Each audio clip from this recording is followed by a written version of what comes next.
ভাই তোমার বাড়ি না ঘটনা ঘটছে, কি ঘটনা? তোমার বেড়ার বউ হাসি দোষ কিসে? একটু এই পাশে দাঁড়ান। হাসি দোষ কিসে? আমার বেড়ার হাসি দোষ মানে কি কর? ওখান থেকে আমি আর একটা কর্মচারী, ওই ব্যক্তিটা কে ফোন দিল আপনাকে? ওই যে কুদ্দুস না, নাম কুদ্দুস, পানের দোকান।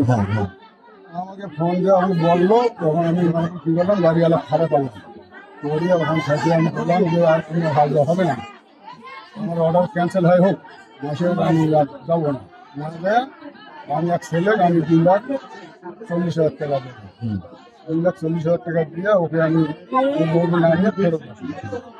আমার ছেলে ওই হিন্দুদোলার মধ্যে আমি রাত 8টা পর্যন্ত ওখানে পাহারা দেয়। ওরা ফুটবলও খেলে, ওখানে জুয়ে খেলে, জুয়ের ওখানে আড্ডা, আমি ওখানে পাহারা দেয় যে আমার ছেলে এখন আসে না।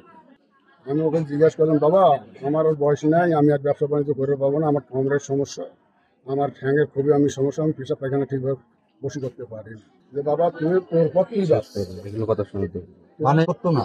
আমার দোকানে থাকে। আপনার দোকানে থাকে মানে মূলত সংসারটা আপনি চালান? আমি চালাই।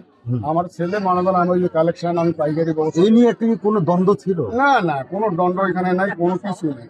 পরশু দিনে আমরা দাওয়াত খাইতে গেলাম, বিয়ার বাবুর বেশি কাজ আছে।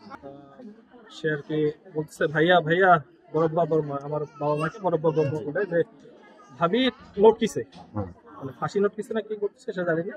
পরে আমি খালি গিয়েছিলাম, পরে স্যান্ডোগেঞ্জি লুঙ্গি পরে আসলাম, আসে দেখি যে এই অবস্থা। এর মধ্যে শাকিলের বরম্মা, এর মধ্যে কয়েকজন মহিলা চলে আসছে।